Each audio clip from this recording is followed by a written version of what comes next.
So I'll introduce you to my family. This is us right here in the photo. My wife and I had our first child last January, and now she's 17 months old. And a few days ago, she said fish for the first time, which is pretty cool. Our morning starts with breakfast in front of the reef tank. Our husky stays nearby in case any food gets dropped for him. I've been keeping fish since I was a kid. I had goldfish before I could talk, then a 20-gallon aquarium, then a 70 tall, and my first job was working at an aquarium store for store credit when I was 11. Saltwater tanks were mostly fish only back then. We'd routinely bleach the diatomaceous algae off the dead coral and then neutralize with sodium bicarb. It was really the dark ages of saltwater aquariums. Don't have to tell you guys, a lot's changed since then. The last 8 years or so, I've kept a 28-gallon nano tank going with a small mixed reef and a low bioload. The tank started a slow leak. It's intermittent, so we plan to tear it down and do something else. And it'd leak for a few days, then it would stop. But then about 6 weeks back, it started leaking in earnest, and so things had to move a little faster. I bought a 72-gallon bow front off of Craigslist, and that's what you're looking at here. Some of the rocks, corals, and fish I've had for years. Some are new arrivals. The powder brown tang is my favorite. I splurged on a new Kessel panel, and I absolutely love it. The shimmer is really very cool, and the corals, they haven't been in there that long, but I've seen some new growth, and things seem pretty happy.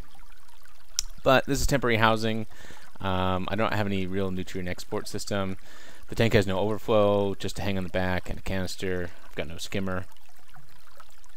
So I have a old 90-gallon bow front aquarium that I've set up outside, and it's in the sun, so I'm thinking it could grow some good macroalgae and be a large refugium. And the only thing I'm worried about is temperature, keeping it nice and stable.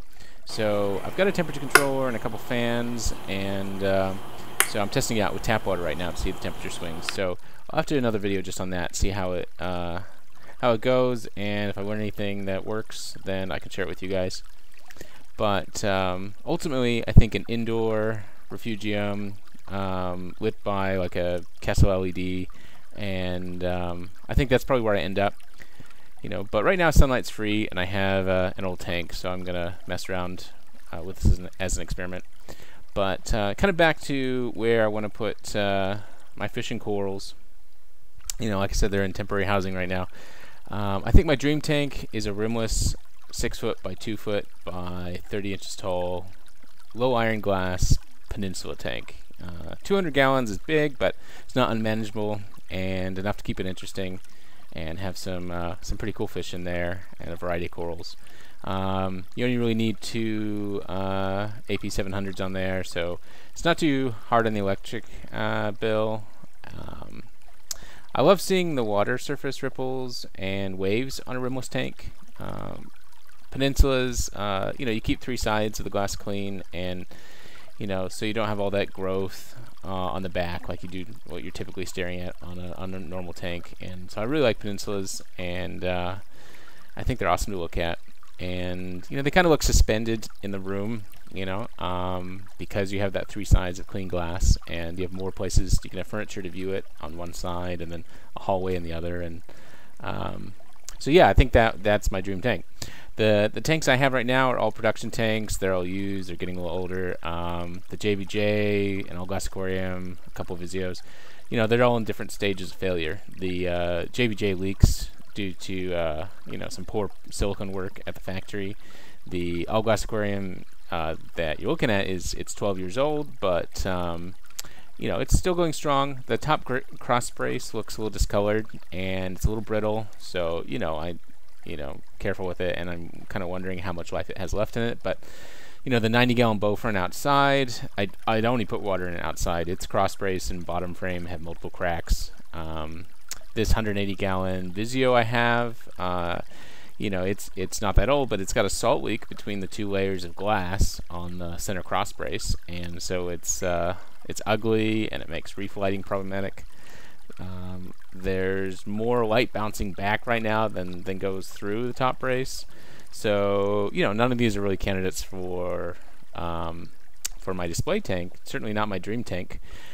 So, you know, new production tanks, they've got plastic cross braces in the kind of size I'm looking at, and the rimless ones, none of them are 30 inches tall, which I think would be really cool. And, you know, none of them are, the production tanks, none of them are 6 feet long and peninsula either. So, you know, I've done a lot of research, and I think my dream tank would have to be a lifetime aquarium from customaquariums.com. I've watched all their videos, and their tanks look awesome and well built. And if I'm going to build a really cool reef, I don't want any more tank failures.